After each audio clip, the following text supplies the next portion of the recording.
On today's show, issues surrounding social and economic justice, not just in our province, but our country as a whole.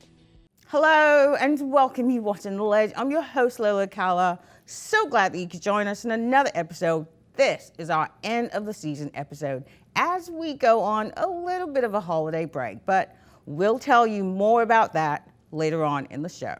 We have a great, informative show lined up for you today, so let's get right to it, guys. In a world where we are seeing increasingly the inequalities that arise from the old one rule for some and another entirely for others, the work of activists and advocates too is increasingly more critical than ever and most essential in influencing public policies that will help to bring about the much needed social change that fosters democracy. And joining me in the studio today is one of my favorite people and someone really very dear to me. He's been described by Vancouver Magazine as one of 50 most powerful people in the city, by Homemakers Magazine as being amongst the 60 men that we love. Please welcome to the show the director of the Canadian Centre for Policy Alternatives. It's Seth Kline. Hi, Lola. Hello, dear. How are you doing? Good. Good to see you here. Nice to be here. Indeed. Great day for it. So let's get right to it. We've got so much to cover today. Now, first of all, before we begin, for those who don't know, as the director of the Canadian Centre for Policy Alternatives, tell us a little bit about some of the work that you guys do. Right. Well, I'm the BC director, so the CCPA is the shorthand by which we're known. We're in many provinces across the country, and we are a nonprofit, non-governmental research institute committed to social, economic, and environmental justice. So we both produce original research and promote research on a wide range of public policy issues on the economy, taxes, poverty, welfare, inequality. Yes. My office does a lot on climate justice, healthcare, education. So we really cover the waterfront. Well, a whole gamut of, social and economic justice issues. Right. Indeed. Now, the issue of social and economic justice, not just in BC, but really in Canada as a whole, has really been a crisis level for quite some time now. From the level of child poverty that we see, which has really seen much increase over the last, I'd say even 10 years. I think we're at 14.4%? Yeah, it depends which measure you use, and there's always that debate about that. But, Indeed. But however you look at it, it's five times at least to that of other OECD countries. And we have huge poverty amongst our Indigenous, amongst our immigrant population. Our seniors are in dire straits, our vets. And advocates groups such as yourselves, have been raising this alarm over the last few years, only to be met by, rather a deafening silence by past Harper government, and even indeed our BC Liberal government here, and Christy Clark, who doesn't really miss an opportunity to tell us how BC's economy is one of the fastest growing. So my question really is, help me understand, how is it that, we saw this incredible lack of will on the part of past Harper government to really address this issue? And really, if BC's economy is one of the largest and growing, why are we not seeing that growth translate to prosperity for British Columbians and their families? Yeah, well, you're raising a lot of issues there around both poverty and inequality, Yes. which they're distinct but intertwined, right? And I think the good news is there is deep public concern on both fronts. There's recent BC opinion polls that say that the issue of housing, homelessness, and poverty has become a top concern among British Columbians. Control. And, I think we've seen in the last number of years, particularly epitomized by when Occupy happened, we've seen the issue of inequality Yes. Emerging as one that's of concern to Canadians. Forefront. Yeah. So, and I think, we've seen politicians and governments forced to acknowledge that at some level, and yet doing very little about it. And that's the issue here. Yeah, if a government is particularly neoliberal in its orientation, I think they often don't feel like this is the role of government, and at one level that inequality just is life. When I'm giving talks and going on the radio and talking with people about poverty and inequality, what I find is the most challenging myth really out there. The problem isn't that people aren't concerned about this. It's that they've become resigned that this is somehow inevitable. It's just part of life. And you can't do anything about it. But is that really true that we can't? There's tons we can do about it. Indeed. And that's what we publish about it. You know, British Columbia is the last province in Canada that doesn't have some kind of poverty reduction plan. And when you press the Premier on this question, you know, why? Their response for many years now has been, well, we're going to have a jobs plan instead. The problem with that response, you know, and there's no doubt that having a good job is part of poverty reduction. The problem is that most poor people in British Columbia have already taken that advice. You know, the poverty rate, depending on the measure you use, is somewhere around 10% in British Columbia. That's right. But fewer than 4% of British Columbians rely on welfare. And yet when we talk about poverty, people tend to go right to welfare in their mind. But the reality is that most poor British Columbians and most poor kids in British Columbia live in houses that are in the paid labor force. And yet they're poor anyway. Indeed. And that's the key challenge, and that's why we need a plan. And that is the issue. Part of your research has concluded that a fair living wage is really at the center of, you know, ensuring that we deal with this crisis. And of course, you know, we've seen British Columbians come out in the last few months also protesting and fighting in the hopes that, you know, government does something. But what's been incredible in the last few weeks is the fact that we saw Christy Clark come out and announce a minimum wage, but this was under a cloud of criticism about the fact that she was able to find, you know, a wage increase for herself. Yeah, well, I think, and that made it sort of impossible not to move on this issue. So there's two related concepts there around both the minimum and the living wage. Our office developed the methodology for calculating what we call the living family wage. Indeed. And then there's been this very vibrant campaign to increase the minimum wage. Which is the legal statutory minimum that all employers have to pay. Indeed. I think the fact that Christy Clark has moved somewhere on the minimum wage is a tribute to the strength of that campaign. Indeed. That she couldn't avoid it. She couldn't avoid it. When we do the living wage, what's striking about that is the living wage is, you know, the minimum wage campaign is aiming to get a minimum wage of $15 an hour. Indeed. And right now it's, you know, $10.40. Well, until September when right, it goes and to that'll increase $10.85. Yeah. Even that, you know, when you think about the fact that you will still be thousands of dollars below the poverty line. Indeed, when you think about the fact that we live in one of the, you know, most expensive cities in the country, it does not. It just does not add up in some way or another. No. So that's actually where we try to go with the living wage. Is we do a different kind of calculation and we say, beyond poverty, what would a family with young kids need in the communities where they live? Indeed. So it's sensitive to local costs like housing. Indeed. To actually escape severe financial stress, ensure healthy childhood development, Indeed. be able to participate in the social, civic, and cultural life of their community. Indeed, very much so. And basically, you land at a figure in Metro Vancouver that's about twice the minimum wage. It is twice It's over that. $20 an hour. $20 at the very least in order to be able to live in this, particularly in Vancouver, because we look at everything. Food has risen by about 23%. We know rent has increased much over the years. It's completely out of control.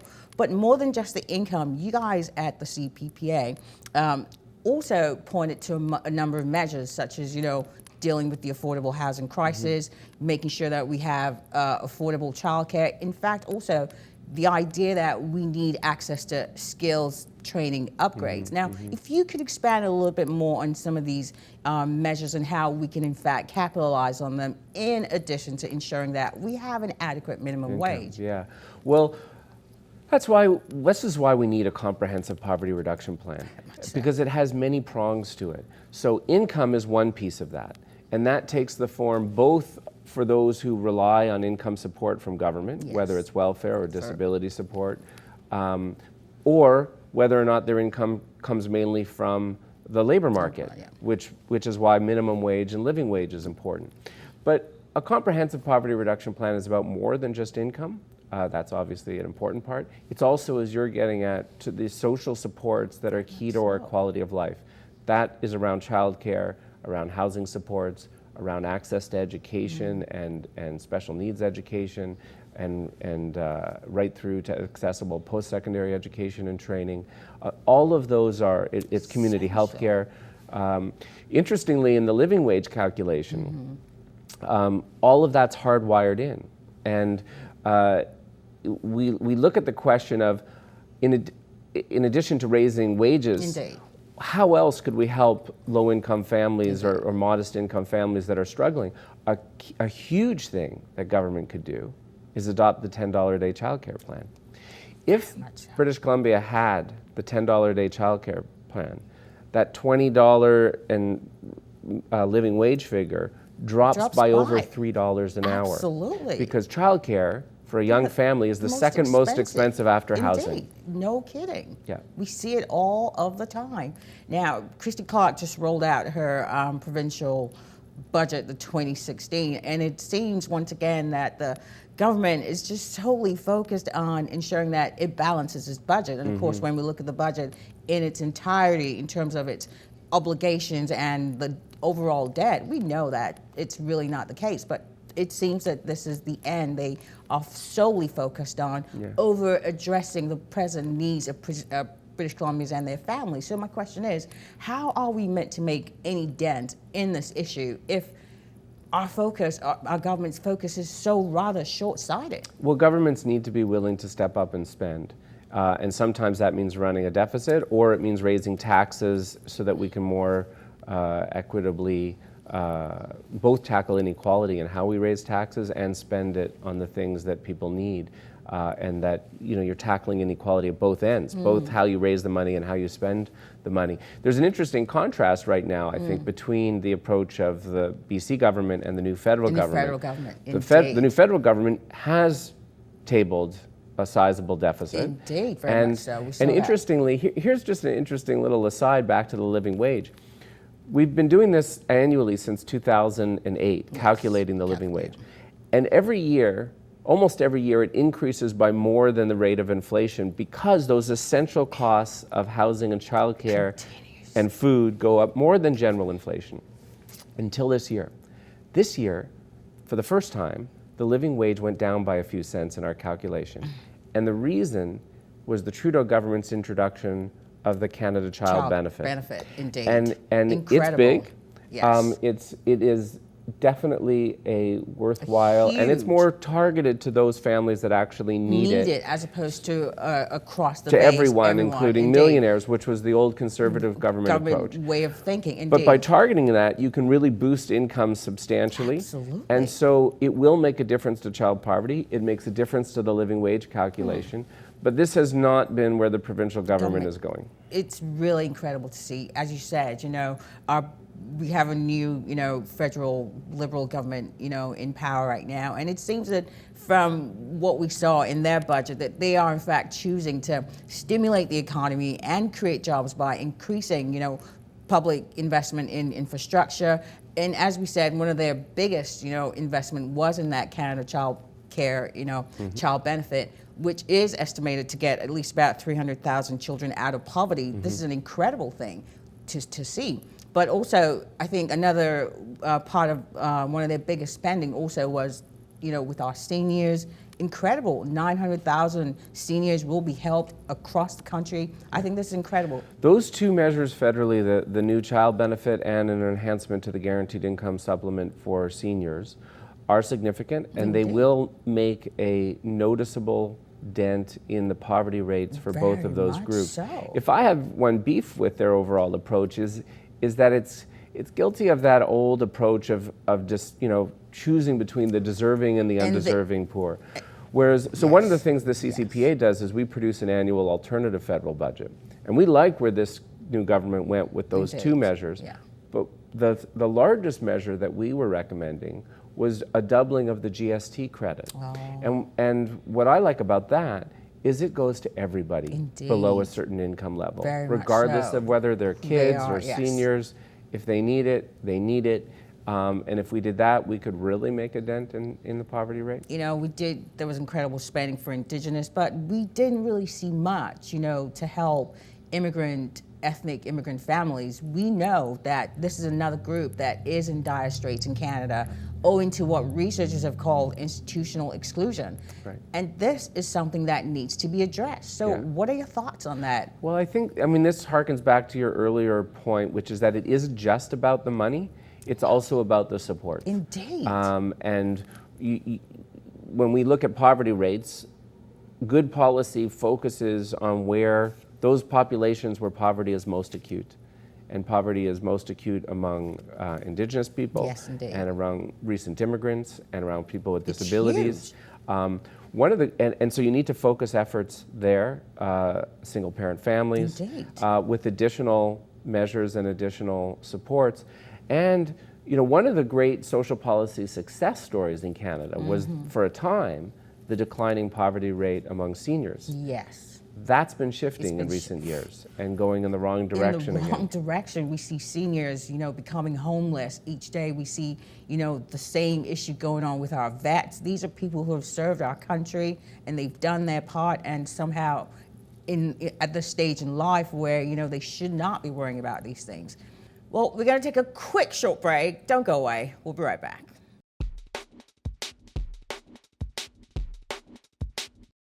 Welcome back. If you're just joining us, you're watching The Ledge. It is our end of the season episode, and my guest today is the director of the Canadian Centre for Policy Alternatives. Hello, Seth Kline. Hi. So now let's talk about the LEAP manifesto. All right. Indeed, this document has been causing quite the stir in so many circles. The LEAP manifesto is a statement of principles calling for moving forward towards a Canada that is based on caring for the earth and one another. The manifesto was put together by renowned author, activist, and climate change advocate, and sister of yours, Naomi Klein and Abby Lewis. Her husband, yeah. Yes, yeah. Indeed, her husband, indeed, very much so. So, many have said that this document is utopian, it's not feasible, but I particularly like the direction the federal government is actually choosing. We've seen them go to the Paris summit to do all of the things the past governments refused to do. And I think this is an incredible thing because it's an important conversation that we need to be having in terms of what our values are and the direction that we want our country to go. Well, I'm glad you like the document. Just to be clear, the LEAP manifesto is not a CCPA document. Indeed, but, no, not at all. We did have some involvement, and I had some involvement in its release. Right. Really, it gets called this document that Naomi and Avi made. The truth is, dozens of people had their hand in authoring it collectively. David Suzuki? The Suzuki Foundation was involved, and he was part of the launch. Lots of notable Canadians were part of the launch back in September. And you talk about how controversial it's become, has been, particularly within the NDP. We saw the implosion that happened over the irony convention. is that when it was released, it wasn't intended for the NDP. It was intended for Canadians more broadly.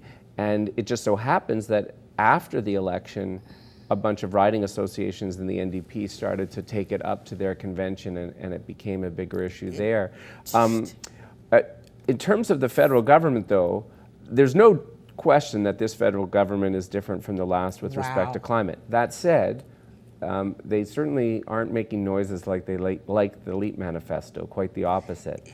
And what I would say is part of what distinguishes the approach of the Trudeau government from the LEAP is that while the new government is better in a lot of ways on climate, they still operate at one level under a kind of climate denial, by which I mean they're not denying the science, but they're in denial about what the science means in terms of policy.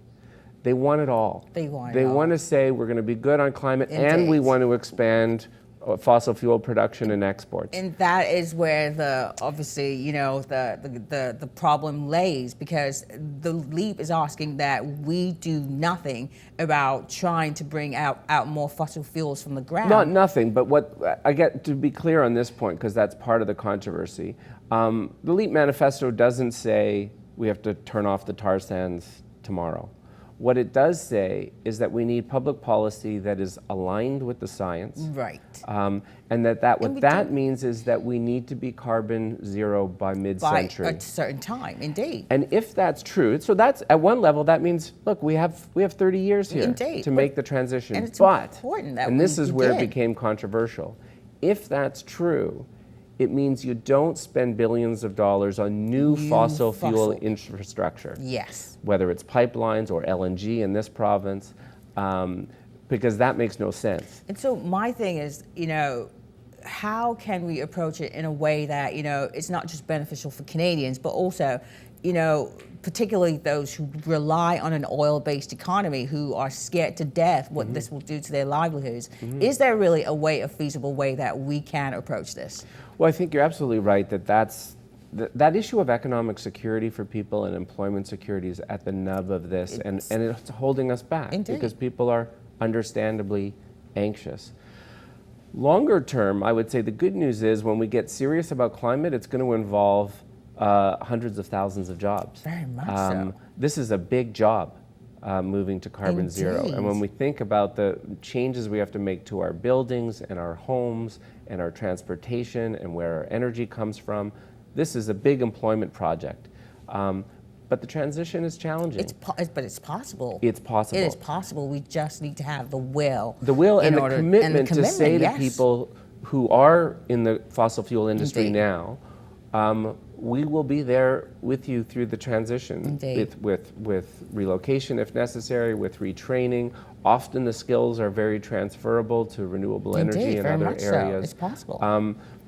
We're going to live through an industrial revolution in high speed in the next few years.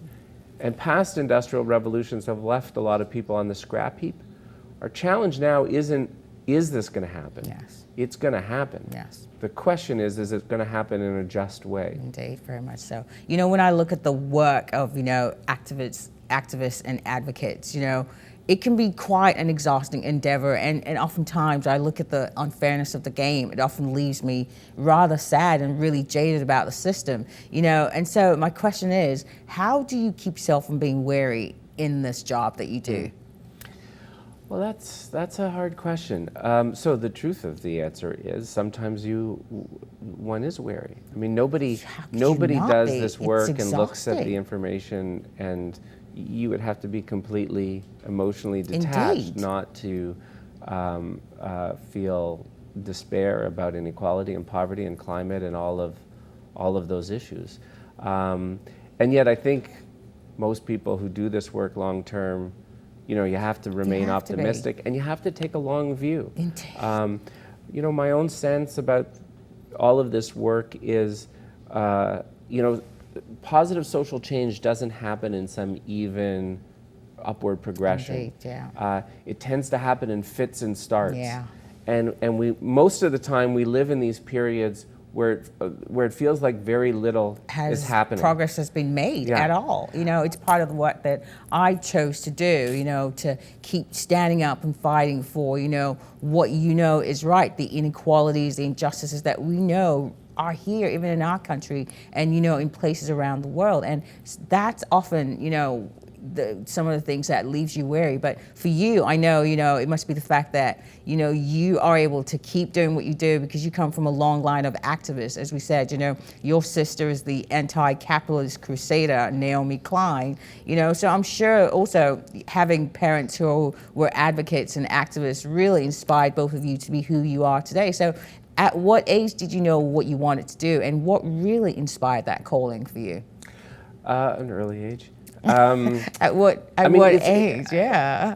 For everyone who's a social justice activist has different things that turn them on, different light bulb moments. In some cases, it may have been a book or a band or a teacher or what have you.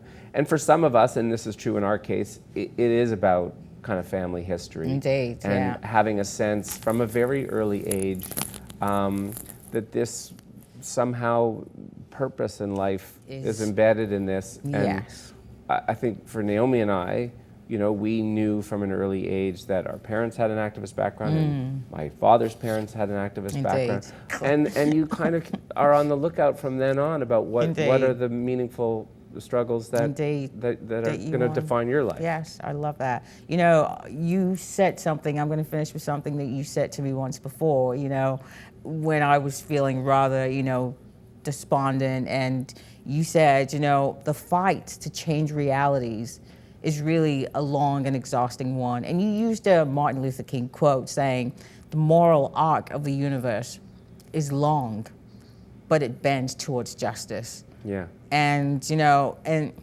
of course I'm somebody who always believed in that kind of thing, but there's days when, even for me, in the work that I do and, you know, the experience that comes with that every day, it can be rather exhausting. So my question is, do we really have hope? And can we really continue to believe that, you know, no matter how long, that justice will come? Mm-hmm.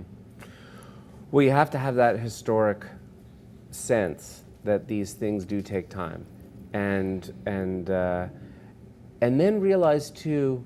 I mean, the Martin Luther King quote is an interesting one. It makes it sound like it's smooth, right? It isn't smooth. It happens in fits and starts, as I said before. And sometimes these things change at high speed in a manner that we never anticipated, and at a very unexpected times. But it matters what we do in the rest of that time. I mean, just to offer another example from the civil rights movement. You know, at school, when we learn about the origins of the civil rights movement, we learn about Rosa Parks and not giving up her seat, as if she was just some ordinary lady who one day had enough. Yes, indeed. But in fact, she had just come from a training institute called Highlander in rural Tennessee that had been training labor organizers in the 30s and then civil rights organizers in the 40s and 50s. And the point is, it took all that lead time behind to capture a moment. Indeed, very much so. And to take it in a good direction. Take advantage of it. Well, this is indeed our final in-studio interview for a while, and for me, I couldn't be more happy to be finishing with you. You know, in the time that I've known you, you know, you've really made an incredible impact on me, and I just want to say thank you so much for that. Seth Kline, it's been a wonderful pleasure having you on the show. Thank you so much for being here. Thanks. We'll be right back. Welcome back, guys, on what is our end of the season episode. And my guest today was the director of the Canadian Centre for Policy Alternatives, Seth Kline. Such a great interview, and for me, a great way to end the season for us. But I'm pleased to announce that we are off on a bit of a holiday. Now, you will still see the show, but not in the regular monthly format. For the next few months, we are beginning a new phase that we call The Ledge on the Road, which I am so excited about. What this means is that we will air only as feature presentation episodes, which is a less rigid format than our monthly episode. And what that really means is that it gives us time and the space to keep bringing you some incredible programming from anywhere we are at home and around the world. My goal when we started this show was a commitment to bringing you programming that informed you, that challenged you, sometimes particularly challenged the unequal status quo, and hopefully through it all, we always brought you some incredible entertainment. This new upcoming adventure and new phase is something that I'm so excited about, and we hope to see you all on the other side. And that's our show. Many thanks to my guest today, Seth Kline. And for more on the work that they do and their research, or if you would like to donate and support their struggle for justice in the world, please go to their website, www.policyalternatives.ca. They do such incredible work to help further socioeconomic justice and democracy as a whole. So please check them out. And you can keep up to date with us from our YouTube page, or you can contact us via our Facebook or our Twitter page, or you can tweet me at Lola Acala. I may be dropping in on a city near you real soon, so look out for us, for you could be on our show. Take care of one another, guys. Thanks so much for watching, and we'll see you soon. Wants to be, it all becomes clear. And before you know it, it's only a matter of time. It's right before you. So don't give up. got a sense of who you are. It all becomes so clear. It's then that you truly know.